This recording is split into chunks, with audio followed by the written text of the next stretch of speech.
Aujourd'hui, nous allons examiner une affaire du milieu du XXe siècle. Alors installez-vous pendant que nous partons aux États-Unis.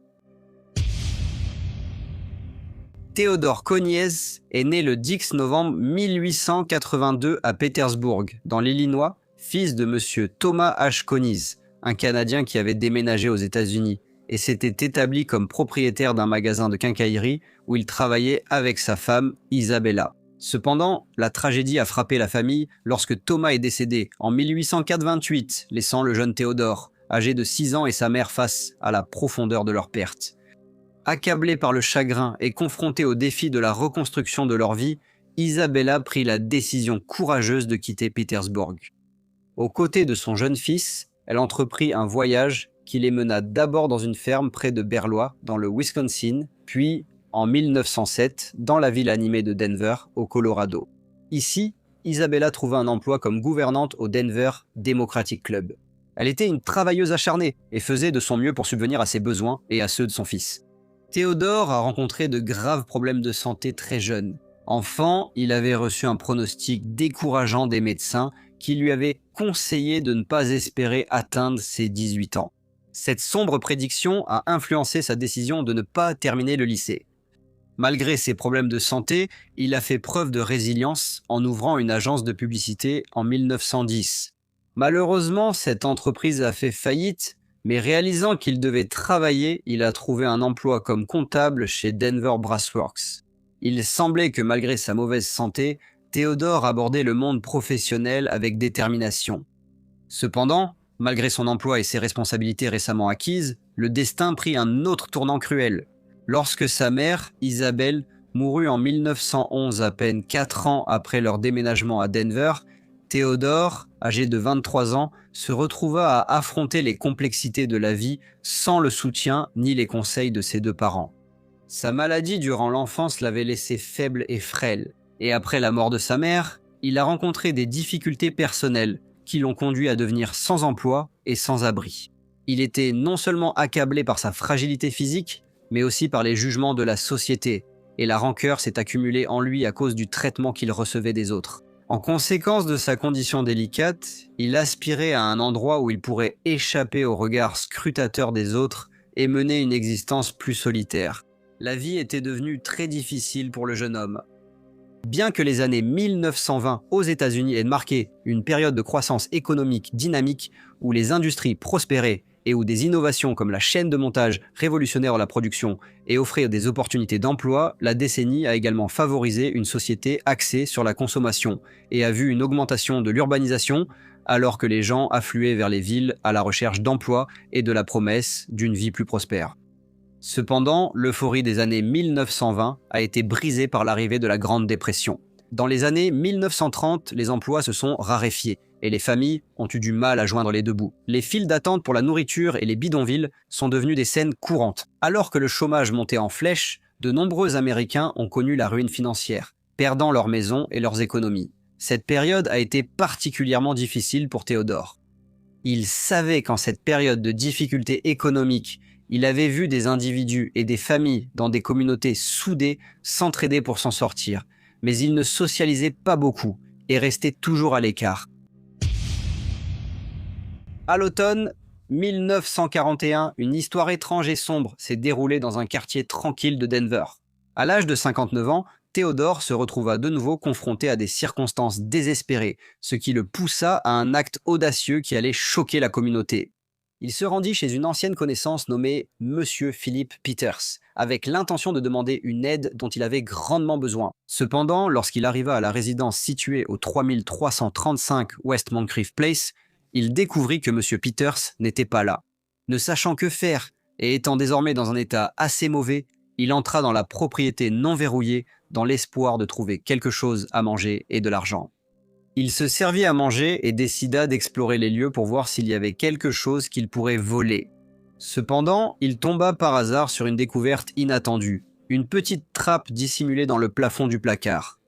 Poussé par la curiosité, ou peut-être par un élan de désespoir, il l'ouvrit, et là, devant lui, se trouvait un grenier étroit, une petite cachette. Lasé, découragé par les défis incessants de la vie, il y vit une occasion de rester inaperçu et décida de faire de cet espace confiné sa demeure temporaire. Il passa les semaines suivantes à se servir en nourriture et en boisson chaque fois qu'il entendait M. Peters quitter les lieux. Madame Peters était à l'hôpital à ce moment-là car elle se remettait d'une opération de la hanche et M. Peters sortait chaque jour pour lui rendre visite. Cependant, la situation prit une tournure sombre le 17 octobre 1941 lorsque M. Peters est rentré à l'improviste et a vu un homme, qu'il pensait être un vagabond, fouiller dans sa glacière. Une confrontation s'ensuivit et armé d'une canne, M. Peters tenta de frapper l'intrus. Cependant, le jeune homme riposta avec un vieux pistolet qu'il avait trouvé dans la maison, et lorsque celui-ci s'est cassé, il a continué l'agression avec un lourd tisonnier en fer. Finalement, M. Peters s'est effondré au sol. Théodore le regarda et, après quelques minutes, se rendit compte que l'homme de 73 ans qu'il considérait auparavant comme un ami était mort. Étrangement, au lieu d'appeler à l'aide ou de quitter la maison, il retourna calmement dans la petite cachette du grenier. Le corps sans vie de M. Peters fut découvert le même jour. Une voisine inquiète, nommée Mademoiselle Jenny Ross, s'est inquiétée lorsque M. Peters n'est pas venu la voir pour le dîner. Madame Ross préparait son petit déjeuner et son repas du soir depuis que sa femme avait été admise à l'hôpital. Il était 18h et la nuit tombait. Alors Madame Ross a traversé la rue pour voir ce qui s'était passé. Elle était de plus en plus inquiète, car aucune lumière n'était allumée dans la maison. Elle a frappé à la porte, mais n'a reçu aucune réponse. Quelques personnes qui habitaient à proximité ont commencé à se rassembler dans la rue, et une voisine courageuse nommée Doris Burke a été soulevée par-dessus le mur arrière pour aller enquêter. Elle a déverrouillé la porte de la véranda arrière et est entrée. Puis elle a ouvert la porte d'entrée pour que Madame Ross puisse entrer. Lorsque Madame Ross a allumé la lumière, elle a poussé un cri en découvrant une scène glaçante sous ses yeux. Une traînée de sang serpentait de la cuisine jusqu'à la chambre. Elle l'a suivi avec un mélange d'appréhension et de terreur, avant de tomber sur la silhouette sans vie de M. Peters étendu sur le sol de la chambre. La police a été appelée et des agents ont été envoyés pour enquêter. Il régnait une atmosphère étrange et ils trouvaient la situation très mystérieuse. Toutes les entrées de la résidence étaient verrouillées et rien ne montrait qu'on s'était introduit dans la propriété. Cependant, un détail étrange attira leur attention, la trappe dans le plafond du placard. Ils se demandèrent s'ils devaient approfondir leur enquête à ce sujet, mais décidèrent ensuite qu'il n'était pas possible qu'une personne de taille moyenne puisse passer par là. Il était clair qu'il y avait eu une lutte. Du sang a été découvert dans la cuisine, le couloir, la salle à manger et la chambre du rez-de-chaussée. Des traces de mains montrèrent que la victime avait tenté de se défendre. Une canne se trouvait près du corps et un fusil cassé a été retrouvé dans la cuisine. On a estimé qu'un tisonnier en fer avait été utilisé comme arme, mais après avoir fouillé toute la maison, ils n'ont trouvé aucun signe de vol. Après un examen médico-légal et l'enlèvement du corps, les agents ont sécurisé la propriété avant de retourner au commissariat. Avec la conclusion que M. Peters avait été assassiné par une ou plusieurs personnes inconnues, la police faisait face à un défi de taille pour trouver un mobile au meurtre. Décrit par ses voisins comme un homme gentil et doux, sans ennemis connus, la victime avait habité paisiblement la maison pendant 40 ans aux côtés de son épouse. Malgré l'exploration de son passé, l'enquête n'a donné aucune piste concrète. Le parcours de vie de M. Peters semblait sans histoire. Une carrière de 40 ans au sein du réseau ferroviaire Denver et Rio Grande Western a commencé en 1891, où il a progressé régulièrement jusqu'à sa retraite en 1930. L'absence de tout conflit apparent ou d'incident inhabituel dans son histoire personnelle et professionnelle a renforcé le mystère entourant ce crime apparemment sans mobile. Durant cette terrible épreuve, Madame Helen Peters était à l'hôpital Saint Anthony car elle s'était fracturé la hanche lorsqu'elle était revenue au 3335 West Moncrief Place le 1er février 1942. Elle ne voulait pas y rester seule, alors elle a engagé une gouvernante nommée Madame Hattie Thompson. Malgré le traumatisme de la perte de son mari, Madame Peters espérait trouver un peu de réconfort et retrouver une certaine normalité. Mais à son insu, la maison où elle avait vécu pendant 40 ans devenait désormais le théâtre d'événements étranges. Les deux femmes entendaient fréquemment des bruits mystérieux dans les pièces. Le malaise grandissant poussa Madame Thompson à démissionner, convaincue que la demeure dégageait une ambiance étrange, qu'elle pensait être le fantôme de M. Peters. Après une nouvelle chute en mars, Madame Peters a été réadmise à l'hôpital où elle est restée jusqu'à la fin avril avant de finalement rentrer chez elle. Désormais laissée seule à affronter cette atmosphère troublante, elle engagea une seconde gouvernante, une dame nommée Madame Edith Clark. Cependant, elle aussi démissionna rapidement, effrayée par le bruit de pas et croyant avoir vu une silhouette sombre sortir d'une pièce. En mai et en juillet, le fils et la belle-fille de Madame Peters lui rendirent visite, la convainquant peu à peu, à 68 ans, de les rejoindre dans l'ouest du Colorado. Ce déménagement lui donnait l'occasion d'essayer d'oublier les souvenirs récents et troublants liés à sa maison. Vivait à côté de la maison désormais inoccupée une dame nommée Madame Mabel Burke et ses 5 enfants. Il savait pourquoi les 2 gouvernantes de Madame Peters avaient démissionné et que Madame Peters avait quitté la propriété. Mais avec la maison voisine verrouillée, ils ont commencé à observer des activités étranges. Le clignotement des lumières était un phénomène régulier, un spectacle curieux et quelque peu inquiétant qui évoquait à la fois la peur et le mystère. Une fois, alors que les lumières continuaient de s'allumer et de s'éteindre, Mabel a décidé d'aller voir ce qui se passait. Alors, armée d'une batte de baseball, elle a frappé à la porte, dans l'espoir ténu de percer le mystère. Sans surprise, il n'y eut aucune réponse. La vie a continué et Théodore a poursuivi sa vie sans être détecté dans la maison inoccupée. Tout signalement d'occupation était toujours rejeté comme des apparitions ou des actes de jeunes du quartier, malgré les contrôles réguliers de la police sur la propriété. Ce n'est que le 30 juillet 1942 qu'un tournant inattendu s'est produit. Lors d'une visite imprévue de la police, un agent a entendu un déclic sec d'une serrure au 2e étage. Il a rapidement monté les escaliers, où il a vu un homme disparaître par une trappe. L'agent a réussi à attraper ses jambes et à le tirer vers le bas. Théodore Koné a été placé en garde à vue par la police. Affamé, maigre, vêtu de haillons, les cheveux très longs, il pesait à peine 45 kilos. Pendant l'interrogatoire, il a senti que la vérité finirait inévitablement par éclater. Alors, il a avoué le meurtre de M. Philip Peters et a expliqué aux agents comment, pendant des mois, il avait vécu dans la petite pièce du grenier de la maison. Il a dit qu'il connaissait M. Peters et sa femme et qu'il avait souvent été invité chez eux plusieurs années auparavant. Il a expliqué qu'après une période de malchance, il avait quitté Denver en 1917 et avait commencé à errer de ville en ville. Il a fini par se retrouver à Tonawanda, dans l'État de New York, où il est resté pendant 2 ans, mais il est finalement retourné à Denver en avril 1941.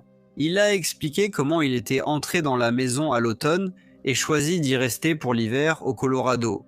Il a dit qu'il vivait dans le grenier et qu'au début, il ne sortait que lorsqu'il entendait M. Peters quitter la propriété, ou s'il l'entendait ronfler la nuit.